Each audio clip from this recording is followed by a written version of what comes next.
Hi, I'm Eleisha Stevens, founder of InspireWorx.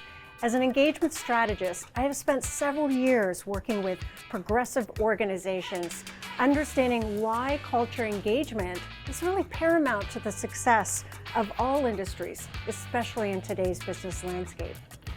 An interesting statistic coming out of Deloitte: companies that have a heart-focused leadership towards people first and profit second are generally 8 times more successful over a 10-year period versus organizations that don't.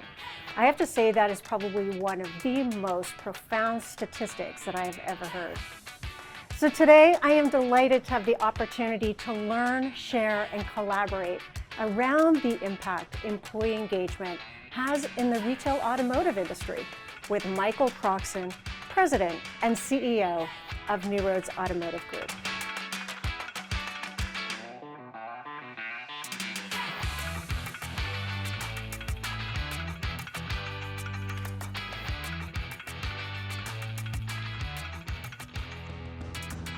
Hello, Michael. Good morning. It is so nice to see you again, as always. Thank you. Thank you so much for taking the time to meet with me today. My pleasure. So I understand that your entire career has been spent in the automotive industry. And it was your father, Noel Croxon, who actually opened up his first dealership back in 1968, so over 50 years ago. That is correct. Wow, incredible. Yeah. So tell me about your father's passion and his vision. Well, my dad's got the classic immigrant story. Came to this country with no money, worked hard, got an opportunity through working hard to open his own General Motors dealership at a time when General Motors was clearly market dominant, and did so with a couple of partners and flourished. There were lots of General Motors dealerships at the time, and some flourished and some didn't. And I think my dad's passion around people and learning really drove his early success, and he passed that along to me. That's great, and it's really obvious because, I mean, today you have 7 dealerships incorporating many brands. Yes. Congratulations. Thank you. What would you say has really contributed to the success of NewRoads today?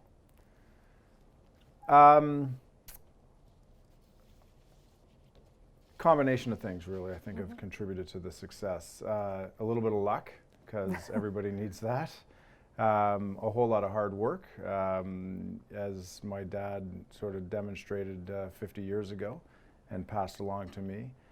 And I think having the support and loyalty of a lot of good people over my tenure as an automotive dealer has really been the foundation to our success. That's really great to hear. So when we talk about culture and engagement, how do you define engagement, and what does that look like in the day-to-day operations of your business? Yeah, it's kind of a, it's kind of almost a cliche term these days, and one that's thrown around a lot, but I guess not surprisingly, it's something we focus a lot on, and that's hiring the right people, getting them involved in our organization, getting them involved in our community, and giving them a place to work that supports them, and a place where they can wake up in the morning and truly enjoy coming to work, and that's been a big focus of ours in the past decade. That's really great. And when you think about that, why is that important for you to ensure that people are, enthusiastic about coming to work every day? I mean, how does that show up in the day-to-day operations? Well, 2 questions, but why I think it's important is fundamentally our only competitive advantage in this business is our people.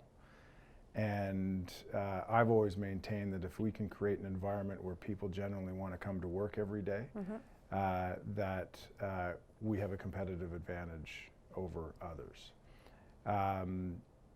NewRoads operates on 4 basic what we call our pillars and a number of values.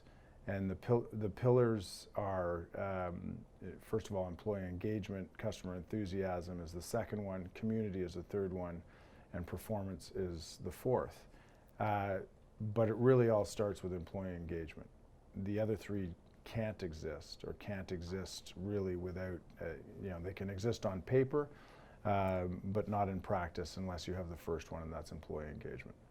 I would absolutely agree with you, and speaking with other CEOs across, even different organizations and industries would say the same thing, that if you don't put your people first, how do you have a successful business? Sure. So it was really great to have you as one of our panelists at the Engage Your Team to Drive Success event. We had Jason Dale, who's the Executive Director of the Automotive Business School of Canada, that was there amongst other, thought leaders and business owners. And, we had a great turnout. We had GMs, we had dealer owners, we had salespeople, HR, customer support teams, and they really wanted to understand how engagement really impacts, areas like productivity, sales, performance, customer experience, which we know is absolutely top of mind for most dealerships today. And as well, bottom line financial results. Sure. So we know that having strong lines of communication and transparency is important. So as you may recall, Jason Dale at the event spoke about the automotive industry and how that we as organizations can really best support the younger generation coming through, right? In terms of recruitment and how they can be best supported in their role. So for example, and I'm just going to read a few points here. So new recruits are looking for a smoother onboarding process. They want to feel that they have a voice. Their opinions matter and they understand what's expected of them. And really, how do they fit within the organization and what is their action plan? They're also looking for mentorship, like a coach. I like to call it a buddy system. So there's someone in the organization that can help them from the first few weeks of when they're integrated into an organization. And of course, there's always that opportunity to be able to provide consistent feedback as to how they're doing, especially in the early days, and a roadmap for their success. So let's face it, we've had this conversation before. We know this industry has been somewhat transient and a reactive environment. So what is NewRoads looking to improve to support new associates coming in? Yeah, that's a lot. But to your question, well, let me back up. I think our industry has traditionally been very poor in this regard. It's notorious for its high turnover, but retail is notorious for its high turnover. And I think the lifestyle associated with jobs in retail doesn't appeal to everybody, because it's hours and often Saturdays, and that makes attracting people to our industry a little bit more difficult. You couple that with the unfortunate reputation and image that is somewhat deserved based on our history, but not entirely deserved based on present day. But we carry that legacy with us from years gone by of the traditional car sales environment, which is a bit of an unfortunate hangover, but we're working our way through it. But when it comes to what we do here, first of all, it's let's acknowledge our shortcomings. Let's acknowledge that we're not benchmark in that regard, and we've got a lot of work to. We've done a lot, but we've got a lot more work to do to be benchmark in that regard. Right. So the onboarding process at NewRoads is important. We have something that we call New to NewRoads that everybody goes through before they start. Which unlike yesteryear, where you just sort of hire somebody and put them in their role and away you go, and they'd kind of hopefully learn as they went along. Our New to NewRoads program at least gives them an understanding of what we're all about, who we are, our history, what our values are, what's important to us. We introduce our pillars, our values. All of that sort of stuff in a session specifically designed for new recruits. One of the other things we do is that we identify immediately the concept of manager once removed. So this is something that I've advocated for a number of years, is that everybody needs somebody to go to should they be experiencing any sort of discomfort in our environment, or they want to talk to somebody. And that person shouldn't necessarily be their boss, particularly when it comes to talking to them about their career path. Their boss may have a very real incentive for keeping that person in their current role because they're a high producer and they're making them look good, or they feel threatened about them taking their job over and then them being on the outside. So it's important that that person understand that they can go to the person who is effectively their boss's boss for career counseling and for any issues that they have. And that's spelled out from the outset here at NewRoads, so that everybody understands that, and everybody understands that it's fully acceptable in our environment to do that. So those are two things that we undertake to ensure that there's that communication, ensure that there's that sort of transparency. We also take a lot of time to talk about career paths for those who want to start in some capacity, but hopefully lead to another. We're very supportive when it comes to training and education, whether it be through our initiative, highlighting it to and suggesting to people that they get trained in a certain area in order to support their career path, or for people coming to us and saying, I'd like to improve our skill set, my skill set around this aspect of the business. And there's Jason and others who offer a number of courses to enhance that. We do have an in-house trainer for our frontline people. And there's a curriculum every month where people from all over our organization come to head office to be trained on specific skills, and that's open to anybody. So, by way of example, if somebody who is responsible for managing one of our lots has an interest in getting into car sales, they're welcome to come and sit through the car sales training. I love it. They obviously need to get it checked off with their manager and make sure that they're not disrupting the operation when they do so, but that's part of what we do. I love it. It sounds like you have a really unique approach, especially when we talk about those open lines of communication, and especially when they have their own manager, but they also have the opportunity to either have a buddy or the manager's manager to be able to speak with. I think the mentor thing is probably something we could do better at in terms of the onboarding process. The manager once removed is a good thing, but that's more around career counseling and conflict resolution than it is around mentoring. And I think buddying up somebody for the first month so that they have a resource to go to. So it's as simple as knowing where to put your lunch in the fridge, or where to park your car, or what's acceptable and not acceptable to take a cigarette, where to take a God forbid a cigarette break, right? So it's just easier if somebody has somebody to go to. So yeah, absolutely. And getting back to the point of the industry as being somewhat reactive, I've heard of so many funny stories actually of new associates coming in the first day, and basically their task is cleaning the desk from the person before and throwing out the old business cards. Yeah. Exactly. So it sounds like you're putting in some really great measures in place to be able to continue to improve upon that. So well, I think it starts with measurement, right? Yes. So measuring your turnover by department, by position, I think is fundamentally important. And it starts, show me what I can manage, I'll show you what I can measure. So we measure our turnover, and by store, by department, and that's a reflection of the management in that particular part of our organization. So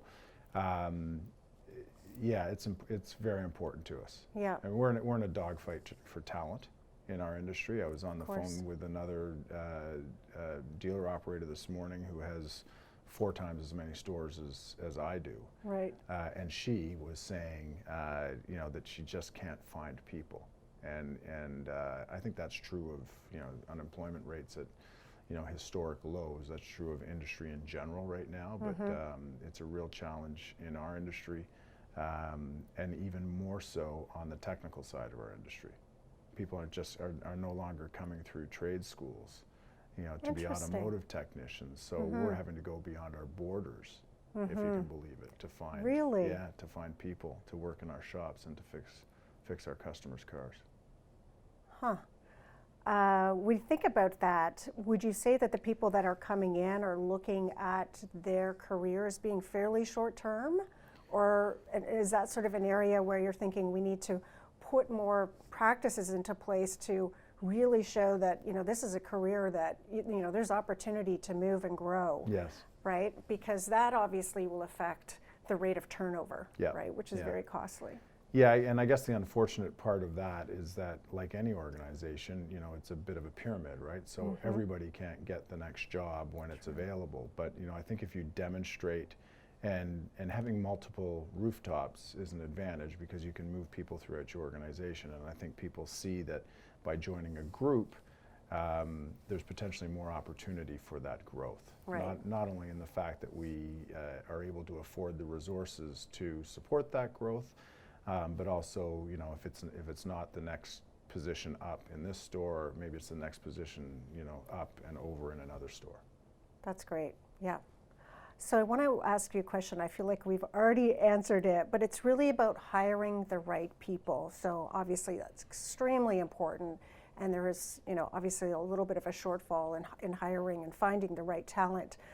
What are you looking for in a candidate? And just before I ask you to answer that question, what I'm seeing across organizations, that people are actually hiring based on personality and character before skill.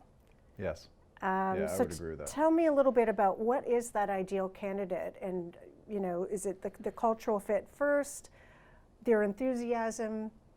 Yeah, I think in this economic environment that we've enjoyed for the past 7 or 8 years, the knee jerk is to just give me a warm body so that my customers coming through the front door have somebody to talk to. Right. And we've had to continually sort of hold our management team back from doing that, and remind them that yes, it is about hiring on attitude first.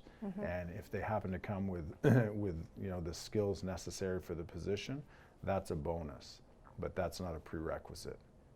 We can teach the skills, hire the attitude, make sure there's a values alignment with our organization, and let's be honest. Most people look great in an interview, and they'll tell you what you want, and they'll tell you what you want to hear. Right. But walking the talk after the fact and after they're hired, there can often be a disconnect.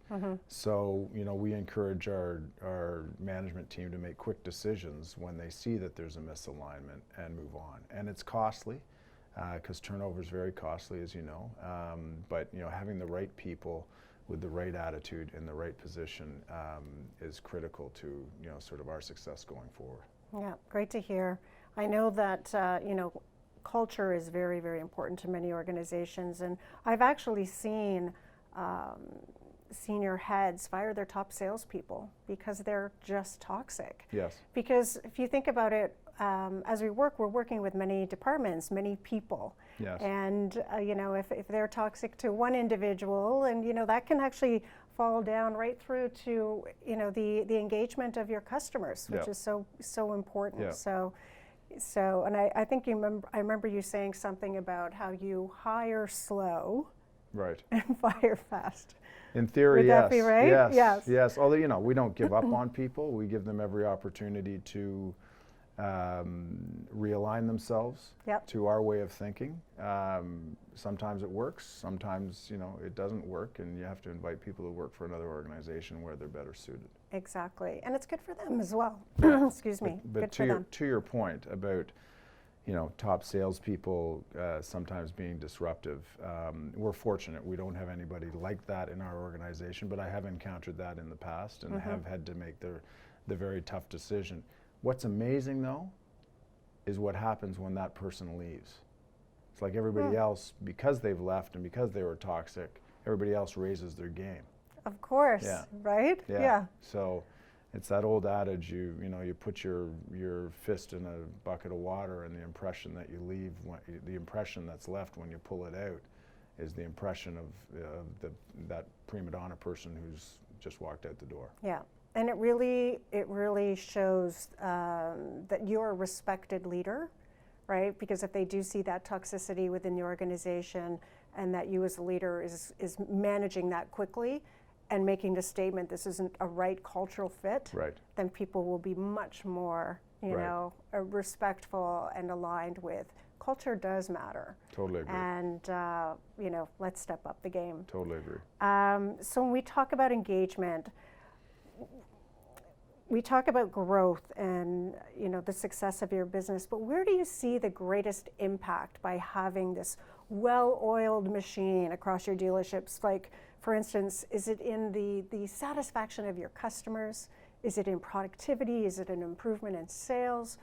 Or, combination of all? Yeah, I think it's all of the above, Yeah. right? And as I stated earlier, it all starts with employee engagement. Yeah. And the rest of it just does not happen without it, right? It happens, but it doesn't happen at a level that, you would consider in the least bit benchmark, or I would consider in the least bit acceptable. So, when I think about our 4 pillars, we're a community-based business, right? We have 7 rooftops, all sort of in the northern 905 in the GTA, and I think our brand resonates with the people in Newmarket and East Gwillimbury and Aurora as an organization that supports the community, and community is, of course, one of our pillars. Yes. But it's easy, I suppose, and especially when times are good, to simply write checks to support your community. But it's much more impactful that along with those checks, your associates are out in the community volunteering their time to support your initiatives. So we have 3 or 4 what I would call significant events every year. We have our NewRoads Lake Ride, our Girls Night Out, our Vintage Auto Show. And they're all great events, and the community comes out to support them, and the money goes to various charitable organizations that we support on an annual basis. But what people continually tell me is the most impactful thing about NewRoads is the fact that there's 30 to 50 of our associates out there volunteering their time, unpaid, to support the community event. So we put a huge premium on that. And I'm ever appreciative of the people that work here and their willingness to sacrifice their personal time for our community. Absolutely, and just with you saying that, I mean, that definitely shows a high level of engagement amongst each of those people that are going out and supporting the community on the behalf of NewRoads. That's really great to hear. So disengagement obviously creates high levels of turnover with staggering costs to an organization, and we're seeing that specifically in the retail automotive industry. Why do you think that is? I mean, maybe you are, maybe you're not. I don't believe you are seeing high levels of disengagement, but what do you think that is when you're looking at the industry as a whole? Well, I think the costs are beyond what we see on our financial statements, right? And that's been quantified in various ways. But the reality in our business is if particularly our frontline people aren't engaged and aren't enthusiastic about dealing with coming to work every day and dealing with our customers, the customers feel it, right? It extends further than that, in my estimation, though, right? So, it's about the social circles and the reach that our associates have outside of the business as well.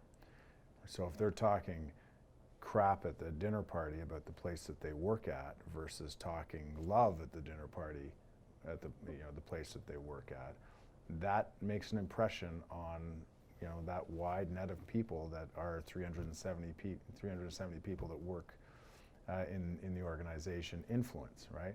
You do the math on that, it's fairly staggering. So potentially tarnishing your brand, right? Absolutely tarnishing our brand, right? Yeah. So we in an ideal world we'd have 375 people screaming enthusiastically about NewRoads and what a great place it is to work. And you know, if you multiply that out by everybody that they talk to, then maybe a percentage of those people will consider coming and buying a car from us, right? Right.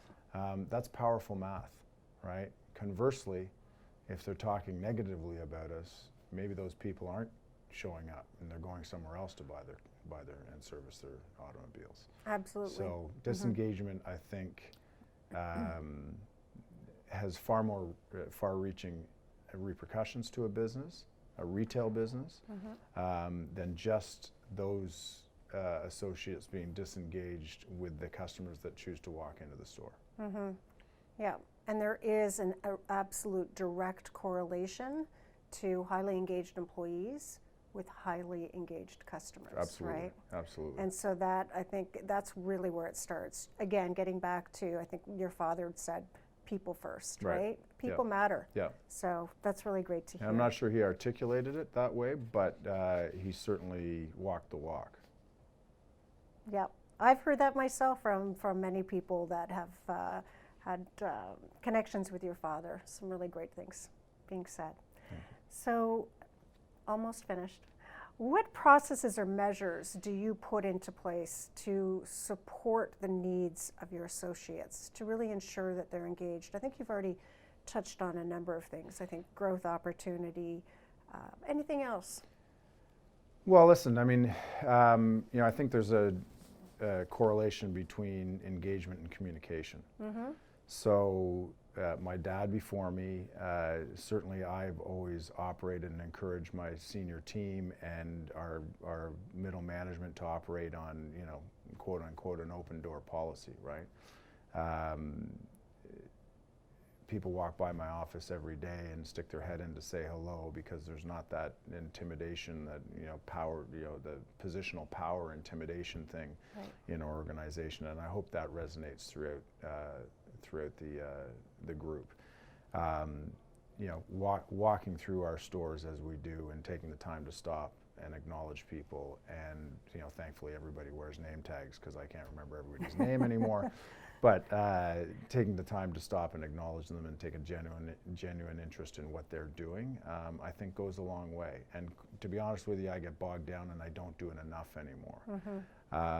But it's that, you know, so our communication throughout the organization, you know, has some more formal aspects to it. We have sort of quarterly town hall meetings where we bring everybody in for a social to one of the dealerships. We talk about how business is. We celebrate, you know, people who've been with the organization for a long time. We celebrate other achievements, you know, and we have a big social, and you know, bring in some good food and have a couple of glasses of wine together, and then move on. And I think people, you know, we get a tremendous turnout. About 85% of our people typically turn up for that, and again, it's on their own time because we're a retail business, so it's Friday night at 6:30, and you know, it goes till about 9 o'clock, and I think people appreciate that, right? They appreciate the fact that we're doing our best in a tough environment because of the hours we work, to communicate and make it about more than just the job that they work in,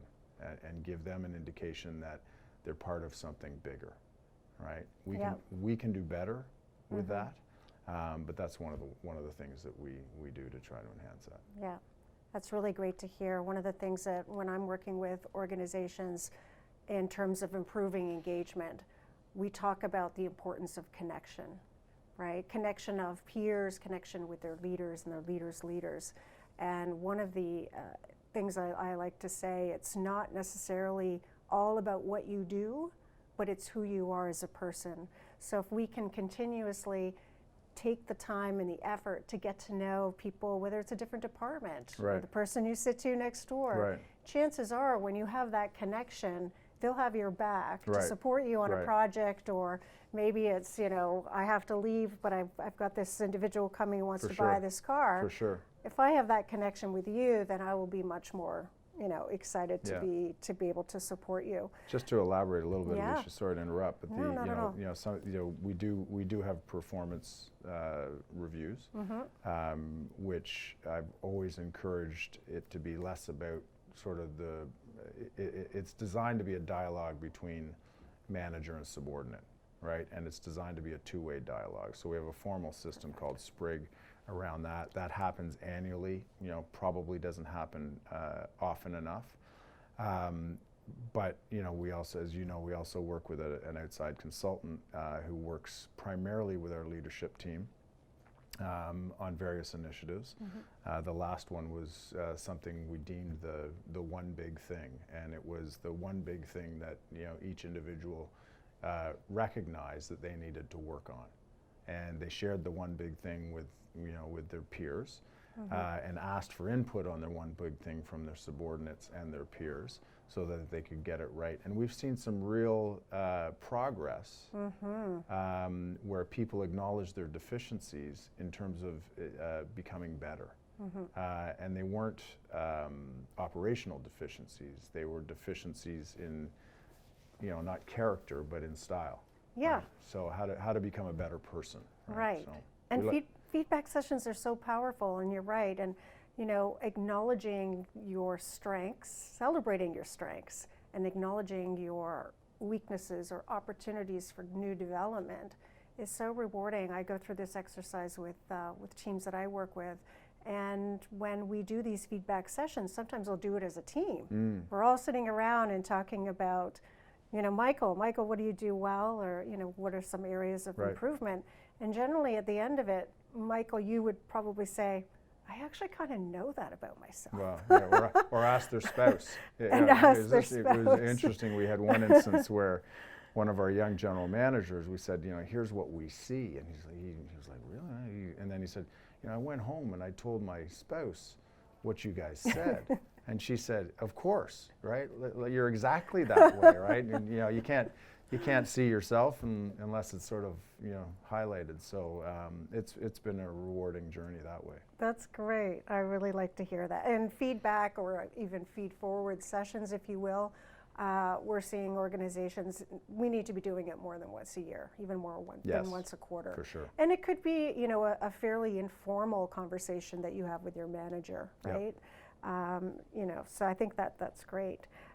So one of the things that I'm seeing in all industries that and research really backs this up, and you really did touch on this already, so I think your response may be brief, but people want to go, or they want to be a part of something larger than just going to work every day. Yes. And you touched on that, right? What you're giving back to the employees, how they're giving back, the community opportunities of them getting out there. Yes. And doing something that's really rewarding for them personally. Well, right? I mean, yes. So I think it's important to know how your role, the role you play, contributes to the greater organization, right? So not only do we want to ensure that the person who's fixing the vehicle in the back, who doesn't see a customer on a daily basis, that person needs to understand how their actions impact the whole chain, and ultimately customer satisfaction. So yes, it's about making it about more than just their specific role in the organization. And from a more macro sense, it's about them, our associates, understanding the role that NewRoads play, the role that they play at NewRoads, and the role that NewRoads plays in the larger ecosystem, of the geography that we operate in. That's great. So we are at the end of our interview, and I want to thank you so much for your time today, especially sharing your insights and just collaborating. I mean, it's very clear that people first sort of is your priority, your mandate, your vision. And certainly, I would imagine, has a direct correlation with the great customer experiences that NewRoads across all your brands are giving to your customers. I hope so. Thank you. We're not perfect by any stretch of the imagination, but we keep trying. Great. Well, thank you very much. Thanks, Eleisha. Okay.